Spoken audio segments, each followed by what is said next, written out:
October 18ರಿಂದ December 5ರವರೆಗೂ ತಾಮ್ರಪಾದದಲ್ಲಿ ಸಂಚಾರ ಮಾಡ್ತಾ ಇರ್ತಾನೆ.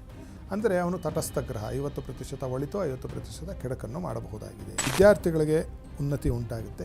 ಜಿಯಾಲಜಿಗೆ ಸಂಬಂಧ ಭೂಗರ್ಭಶಾಸ್ತ್ರ ಅಂತ ಹೇಳ್ತೀವಲ್ಲ, ಅಂತಹ ಒಂದು ಶಾಸ್ತ್ರಾಧ್ಯಯನ ಮಾಡ್ತಾ ಇರ್ತಕ್ಕಂಥವ್ರಿಗೆ ಬಹಳ ಒಳ್ಳೆಯದಾಗಿರ್ತಕ್ಕಂತಹ ಕಾಲ. ಮದುವೆ ಪ್ರಯತ್ನಗಳು ಚೆನ್ನಾಗಿ ಕೈಗೂಡಿ ಬರ್ತಕ್ಕಂತಹ ಯೋಗಗಳು. ಡಿಸೆಂಬರಿಂದ ಹಿಡಿದುಬಿಟ್ಟು ಮೇ ಅಂತ್ಯದವರೆಗೂ ಕನ್ಯಾದವರಿಗೆ ನಾವು ಫಲವನ್ನು ನೋಡಿದಾಗ ಗುರುವು ಕನಿಷ್ಠ ಒಳ್ಳೆಯದನ್ನು ಮಾಡ್ತಕ್ಕಂಥದ್ದು, ಗರಿಷ್ಠ ತೊಂದರೆಯನ್ನು ಮಾಡ್ತಕ್ಕಂತಹ ಗ್ರಹ. ಭೂಮಿಯಿಂದ ಹಣ ಬರ್ತಕ್ಕಂಥದ್ದು, ಭೂವನ್ನು ಮಾರಾಟ ಮಾಡಿ ಹಣ ಬರ್ತಕ್ಕಂಥದ್ದು. ಯಾರು ಮ್ಯಾರೇಜ್ ಬ್ರೋಕರ್ಸ್ ಇದ್ದೀರಿ ಅಂಥವರಿಗೂ ಕೂಡ ಒಳ್ಳೆಯ ಒಂದು ಧನದ ಲಾಭ ಆಗ್ತಕ್ಕಂಥ ಒಂದು ಸುಯೋಗಗಳು ನಮಗೆ ಇಲ್ಲಿ ಕನ್ಯಾ ರಾಶಿಯವರಲ್ಲಿ ಕಂಡು ಬರ್ತಾ ಇದೆ. ತಂದೆ ಮತ್ತು ತಾಯಿಯರ ಒಂದು ಆರೋಗ್ಯದ ಕಡೆ ಹೆಚ್ಚಿನ ಒಂದು ಗಮನವನ್ನು ಹರಿಸಲೇಬೇಕು ಕನ್ಯಾ ರಾಶಿಯವರು. ಇಲ್ಲದೇ ಇದ್ದರೆ ಸ್ವಲ್ಪ ಮನಸ್ಸಿಗೆ ಬಹಳ ಖೇದವೇ ಉಂಟಾಗುವ ಒಂದು ಯೋಗಗಳು ನಮಗೆ ಇಲ್ಲಿ ಕಂಡು ಬರ್ತಾ ಇದೆ. ಗಂಡ ಹೆಂಡರು ಒಂದು 6 ತಿಂಗಳ ಕಾಲ ದೂರ ಇರುವ ಒಂದು ಯೋಗ. ಸುಬ್ರಹ್ಮಣ್ಯ ಸ್ವಾಮಿಯ ಅರ್ಚನೆ, ಪೂಜೆ, ಪುನಸ್ಕಾರಾದಿಗಳನ್ನು ಕನ್ಯಾ ರಾಶಿಯವರು ಮಾಡ್ತಾ ಬಂದ ಪಕ್ಷದಲ್ಲಿ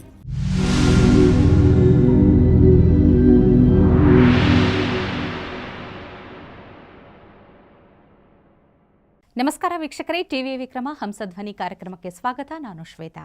ಯೋಗ ಸೂತ್ರ ಮತ್ತು ಆಧ್ಯಾತ್ಮಿಕತೆಯ ಅರ್ಥಪೂರ್ಣ ವಿಚಾರಗಳನ್ನು ತಿಳಿಸುವಂತಹ ವೇದಿಕೆಯೇ ಹಂಸಧ್ವನಿ ಕಾರ್ಯಕ್ರಮ.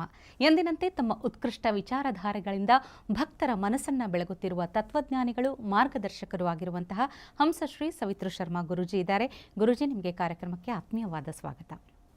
ಸತಾತ್ಮಧ್ಯಾನ ನಿರತಂ ವಿಷಯೇಭ್ಯಃ ಪರಾಂಗುಖಂ ನೌಮಿ ಶಾಸ್ತ್ರೇಶು ನಿಷ್ಣಾತಂ ಚಂದ್ರಶೇಖರ ಭಾರತಿ ಶ್ರೀಮಜ್ಜಗದ್ಗುರು ಶ್ರೀ ಶ್ರೀ ಶ್ರೀ ಸಚ್ಚಿದಾನಂದ ವಾಲಿಕೇಶ್ವರ ಭಾರತಿ ಮಹಾಸ್ವಾಮಿನೇ ನಮಃ. ಜೈ ಗುರುದೇವ ದತ್ತ. ಎಲ್ಲರಿಗೂ ಸನ್ಮಂಗಳವಾಗಿ. ವೀಕ್ಷಕರೇ, ಗುರು ಗೋಚಾರ ಫಲಗಳ ಸರಣಿ ಸಂಚಿಕೆಯಲ್ಲಿ ನಾವು ಮಾತಾಡ್ತಾ ಇದ್ದೀವಿ. ಇವತ್ತಿನ ಸಂಚಿಕೆಯಲ್ಲಿ ಕನ್ಯಾ ರಾಶಿಯ ಬಗ್ಗೆ ತಿಳಿದುಕೊಳ್ಳೋಣ. ಹಾಗಾದರೆ ಕನ್ಯಾ ರಾಶಿಯಲ್ಲಿ ಹುಟ್ಟಿದವರು ಯಾವ ರೀತಿ ಸಕಲ ರೀತಿಯಲ್ಲಿ ಸಿದ್ಧಗೊಳ್ಳಬೇಕು ಅಂತ ಹೇಳ್ತೀರಿ? ಅಕ್ಟೋಬರ್ 18ರಿಂದ ಡಿಸೆಂಬರ್ 5ರವರೆಗೂ ಮೊದಲು ಫಲವನ್ನು ಹೇಳೋಣ ಕನ್ಯಾ ರಾಶಿಯವರಿಗೆ. ಕನ್ಯಾ ರಾಶಿಯವರಿಗೆ ಗುರುವು ಈ ಕಾಲದಲ್ಲಿ ತಾಮ್ರಪಾದದಲ್ಲಿ ಸಂಚಾರ ಮಾಡ್ತಾ ಇರ್ತಾನೆ. ಅಂದರೆ ಅವನು ತಟಸ್ಥ ಗ್ರಹ. 50% ಒಳಿತು, 50% ಕೆಡಕನ್ನು ಮಾಡಬಹುದಾಗಿದೆ ಅಂತಕ್ಕಂಥದ್ದು. ಕ್ಷುಣ್ಣವಾಗಿ ಒಳಗೆ ಹೋಗಿ ನೋಡಿದಾಗ ಶುಭ ಫಲಗಳು ಕಾಣುತ್ತೆ. ವಿದ್ಯಾರ್ಥಿಗಳಿಗೆ ಉನ್ನತಿ ಉಂಟಾಗುತ್ತೆ. ಓದು ಬಹಳ ಚೆನ್ನಾಗಿ ಹತ್ತುತ್ತೆ. ಕೆಲಸ ಕಾರ್ಯಗಳಿಗೆ ಪ್ರಯತ್ನ ಮಾಡ್ತಾ ಇರ್ತಕ್ಕಂಥವ್ರಿಗೆ ಕೆಲಸ ಕಾರ್ಯಗಳು ಅತ್ಯಂತ ಸುಲಭದಲ್ಲಿ ಶೀಘ್ರವಾಗಿ ಸಂಪ್ರಾಪ್ತಿ ಆಗ್ತಕ್ಕಂತಹ ಒಂದು ಕಾಲ. ಹಾಗೆ ಯಾರು ಭೂಮಿಗೆ ಸಂಬಂಧಪಟ್ಟ ಜಿಯಾಲಜಿಸ್ಟ್ ಅಂತ ಹೇಳ್ತೀವಲ್ಲ, ಆ ಜಿಯಾಲಜಿಗೆ ಸಂಬಂಧಪಟ್ಟ ಭೂಗರ್ಭಶಾಸ್ತ್ರ ಅಂತ ಹೇಳ್ತೀವಲ್ಲ, ಅಂತಹ ಒಂದು ಶಾಸ್ತ್ರಾಧ್ಯಯನ ಮಾಡ್ತಾ ಇರ್ತಕ್ಕಂಥವ್ರಿಗೆ ಬಹಳ ಒಳ್ಳೆಯದಾಗಿರ್ತಕ್ಕಂತಹ ಕಾಲ. ರಿಯಲ್ ಎಸ್ಟೇಟ್ ಮಾಡ್ತಾ ಇರ್ತಕ್ಕಂತಹ ಕನ್ಯಾ ರಾಶಿಯವರಿಗೆ ಉತ್ತಮವಾಗಿರ್ತಕ್ಕಂತಹ ಕಾಲ. ಹಾಗೆ ವಾಹನದ ವ್ಯಾಪಾರವನ್ನು ಮಾಡ್ತಾ ಇರ್ತಕ್ಕಂತಹ ಕನ್ಯಾ ರಾಶಿಯವರಿಗೂ ಕೂಡ ಬಹಳ ಶುಭ ಮತ್ತು ಲಾಭವನ್ನು ತಂದುಕೊಡ್ತಕ್ಕಂಥದ್ದಾಗಿ ನಮಗೆ ಕಂಡು ಬರ್ತಾ ಇದೆ. ಹಾಗೆ ಕನ್ಯಾ ರಾಶಿಯವರಿಗೆ ಮದುವೆ ಪ್ರಯತ್ನಗಳು ಸಾಕಾರಗೊಳ್ಳುತ್ತೆ. ಈ 1-2 ತಿಂಗಳಲ್ಲಿ ಮದುವೆ ಪ್ರಯತ್ನಗಳು ಚೆನ್ನಾಗಿ ಕೈಗೂಡಿ ಬರ್ತಕ್ಕಂತಹ ಯೋಗಗಳು. ಮದುವೆ ಇಲ್ಲಿವರೆಗೂ ಆಗಲಿಲ್ಲ ಅಂತ ಇರತಕ್ಕಂತಹ ಕನ್ಯಾ ರಾಶಿಯವರಿಗೆ ಸ್ವಲ್ಪ ಪ್ರಯತ್ನವನ್ನು ಇರ್ತಕ್ಕಂಥದ್ದು ಶೀಘ್ರದಲ್ಲಿ ಅವರಿಗೆ ಕಂಕಣಬಲ ಕೈಗೂಡಿ ಬರುತ್ತೆ. ಹಾಗೆ ವ್ಯಾಪಾರ ವ್ಯವಹಾರವನ್ನು ಮಾಡಬೇಕು ಅಂತ ಹೇಳಿ ಯಾರಾದರೂ ಉಪಕ್ರಮಿಸಿದರೆ ಕನ್ಯಾ ರಾಶಿಯವರು, ಅಂಥವರಿಗೂ ಕೂಡ ಈ ಒಂದು ಕಾಲದಲ್ಲಿ ಆವಾಗ 18 ಅಕ್ಟೋಬರಿಂದ ಹಿಡಿದು ಡಿಸೆಂಬರ್ 5ರೊಳಗೆ ಅವರಿಗೆ ಅತ್ಯಂತ ಶುಭ ಮತ್ತು ಲಾಭ ಉಂಟಾಗ್ತಕ್ಕಂಥ ಒಂದು ಕಾಲಘಟ್ಟ ಅಂತಕ್ಕಂಥದ್ದನ್ನು ನಾವು ಹೇಳಬಹುದು. ಎಲ್ಲ ಶುಭವೇ ಕಾಣ್ತಾ ಇದೆ. ಇನ್ನು ಈ ಡಿಸೆಂಬರಿಂದ ಹಿಡಿದುಬಿಟ್ಟು ಮೇ ಅಂತ್ಯದವರೆಗೂ ಕನ್ಯಾದವರಿಗೆ ನಾವು ಫಲವನ್ನು ನೋಡಿದಾಗ ಇಲ್ಲಿ ಅಯಸಪಾದ. ಅಂದರೆ ಇಲ್ಲೇನಾಯಿತು, ಗುರುವು ಕನಿಷ್ಠ ಒಳ್ಳೆಯದನ್ನು ಮಾಡ್ತಕ್ಕಂಥದ್ದು, ಗರಿಷ್ಠ ತೊಂದರೆಯನ್ನು ಮಾಡ್ತಕ್ಕಂತಹ ಗ್ರಹ ಅಂತಕ್ಕಂಥದ್ದು ನಮಗೆ ಕಂಡುಬರುತ್ತೆ. ಆದಾಗ್ಯೂ ಮೊದಲು ಶುಭ ಫಲವನ್ನು ಹೇಳಿ ಆ ನಂತರದಲ್ಲಿ ಏನು ಕೆಡಕನ್ನು ಮಾಡಬಹುದು ಅಂತಕ್ಕಂಥದ್ದನ್ನು ಅದಕ್ಕೆ ಪರಿಹಾರವನ್ನು ನೋಡೋ ಪ್ರಯತ್ನವನ್ನು ಮಾಡೋಣ. ವಿದ್ಯಾಲಾಭ ಆಗ್ತಕ್ಕಂಥದ್ದು, ವಿದ್ಯೆಯಿಂದ ಹಣವನ್ನು ಸಂಪಾದನೆ ಮಾಡ್ತಕ್ಕಂಥದ್ದು, ಭೂಮಿಯಿಂದ ಹಣ ಬರ್ತಕ್ಕಂಥದ್ದು, ಭೂವನ್ನು ಮಾರಾಟ ಮಾಡಿ ಹಣ ಬರ್ತಕ್ಕಂಥದ್ದು, ವಾಹನದ ವ್ಯಾಪಾರ ವ್ಯವಹಾರ ಮಾಡ್ತಾ ಇರ್ತಕ್ಕಂಥವ್ರಿಗೆ ಚೆನ್ನಾಗಿ ಅದರಿಂದ ಲಾಭ ಉಂಟಾಗ್ತಕ್ಕಂಥದ್ದು ಕೂಡ ನಮಗೆ ಇಲ್ಲಿ ಕಂಡು ಬರ್ತಾ ಇದೆ. ಉಪನ್ಯಾಸಕರ ಎಲ್ಲರಿಗೂ ಕೂಡ ಒಳ್ಳೆಯ ಒಂದು ಉತ್ತಮತೆ ಮತ್ತು ಲಾಭ ಉಂಟಾಗುತ್ತೆ.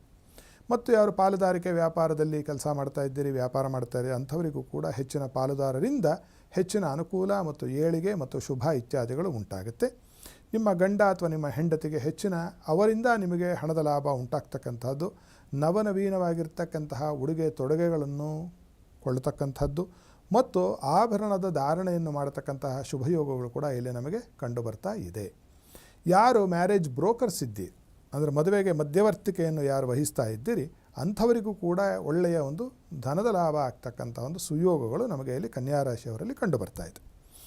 ಇನ್ನು ಕೆಟ್ಟ ಫಲಗಳನ್ನು ಅಂತ ನಾವು ನೋಡಿದಾಗ ಮಾತಾಪಿತೃಗಳಲ್ಲಿ ಇಬ್ಬರಲ್ಲಿ ಒಬ್ಬರ ವಿಯೋಗ ಉಂಟಾಗುತ್ತೆ ಕನ್ಯಾ ರಾಶಿಯವರಿಗೆ. ಯಾರಾದರೂ ಬಹಳ ಪ್ರಾಯ ಆಗಿದ್ದರೆ, ವಯಸ್ಸಾದವರಿದ್ದರೆ ಪಾಪ ಅನಿವಾರ್ಯ. ಎಲ್ಲರೂ ಒಂದಿನ ಎಲ್ಲರನ್ನು ಕಳೆದುಕೊಳ್ಳಬೇಕು. ಅಂಥದ್ದು ಅವರ ಆರೋಗ್ಯದ ಕಡೆ ನೀವು ಹೆಚ್ಚಿನ ಒಂದು ಗಮನವನ್ನು ಕೊಡಬೇಕಾಗಿ ಬರುತ್ತೆ. ತಂದೆ ಮತ್ತು ತಾಯಿಯರ ಒಂದು ಆರೋಗ್ಯದ ಕಡೆ ಹೆಚ್ಚಿನ ಒಂದು ಗಮನವನ್ನು ಹರಿಸಲೇಬೇಕು ಕನ್ಯಾ ರಾಶಿಯವರು. ಇಲ್ಲದೇ ಇದ್ದರೆ ಸ್ವಲ್ಪ ಮನಸ್ಸಿಗೆ ಬಹಳ ಖೇದವೇ ಉಂಟಾಗುವ ಒಂದು ಯೋಗಗಳು ನಮಗೆ ಅಲ್ಲಿ ಕಂಡು ಬರ್ತಾ ಇದೆ. ಅದೇ ರೀತಿಯಾಗಿ ಓದಿನ ನಿಮಿತ್ತ ಅಥವಾ ವ್ಯಾಪಾರದ ನಿಮಿತ್ತ ಗಂಡ ಹೆಂಡರು ಒಂದು 6 ತಿಂಗಳ ಕಾಲ ದೂರ ಇರುವ ಒಂದು ಯೋಗ ಕನ್ಯಾ ರಾಶಿಯವರಿಗೆ. ಯಾವುದೋ ಪ್ರಮೋಷನ್ ಬಂತು ಗಂಡನಿಗೆ ಅಥವಾ ಹೆಂಡತಿಗೆ ಪ್ರಮೋಷನ್ ಬಂತು, ಆ ಪ್ರಮೋಷನಿಂದ ಏನಾಯಿತು, ಬೇರೆ ಯಾವುದೋ ಊರಿಗೆ ಎತ್ತಂಗಡಿ ಆಗೋದ್ರು. ಇದು ಟೆಂಪರರಿ ಸಪ್ರೇಷನ್ ಅಂತ ಹೇಳಿ, ಅಂದರೆ ತಾತ್ಕಾಲಿಕವಾಗಿರ್ತಕ್ಕಂತಹ ದೂರ ಆಗುವಿಕೆ. ಇಂಥದ್ದು ಕನ್ಯಾ ರಾಶಿಯವರಲ್ಲಿ ನಮಗೆ ಫಲಗಳು ಕಂಡು ಬರ್ತಾ ಇದೆ. ಒಳ್ಳೆಯ ಒಂದು ಯೋಗಗಳು ಕೂಡ ಇದೆ, ಕೆಟ್ಟ ಯೋಗಗಳು ಸ್ವಲ್ಪ ಅಲ್ಪವಾಗಿದೆ.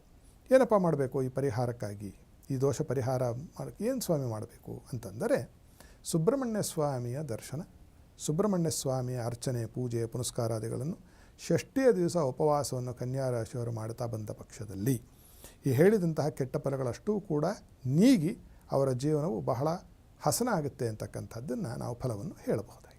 ಖಂಡಿತ ಗುರುಜೇಂದ್ರ, ಕೆಟ್ಟ ಫಲಗಳ ಬಗ್ಗೆ ಚಿಂತಿಸದೆ ಯಾವ ರೀತಿ ನಮ್ಮ ಕೈಯಲ್ಲೇನಿದೆ, ನಮ್ಮ ಹತೋಟಿಯಲ್ಲೇನಿದೆ, ಅದರಿಂದ ಏನು ಸುಧಾರಣೆ ಮಾಡಲಿಕ್ಕೆ ಸಾಧ್ಯ ಅನ್ನೋದನ್ನು ತಾವು ತಿಳಿಸ್ಕೊಡ್ತೀರಿ. ಧನ್ಯವಾದಗಳು ಗುರುಜಿ.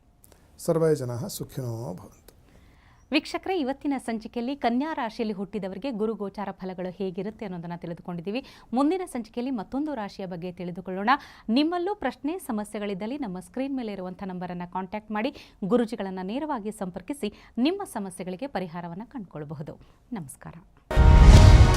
ಟಿವಿ ವಿಕ್ರಮ, ದೇಶ ನಿಮ್ಮ ಕೈಯಲ್ಲಿ. ಈ ಕಾರ್ಯಕ್ರಮ ನಿಮಗೆ ಇಷ್ಟ ಆಗಿದ್ದಲ್ಲಿ ಲೈಕ್, ಶೇರ್ ಹಾಗೂ ಕಮೆಂಟ್ ಮಾಡಿ. ಟಿವಿ ವಿಕ್ರಮದ ಕಾರ್ಯಕ್ರಮಗಳನ್ನು ನಿರಂತರವಾಗಿ ವೀಕ್ಷಿಸಲು ಸಬ್ಸ್ಕ್ರೈಬ್ ಮಾಡಿ, ಬೆಲ್ ಐಕನ್ ಒತ್ತಿ.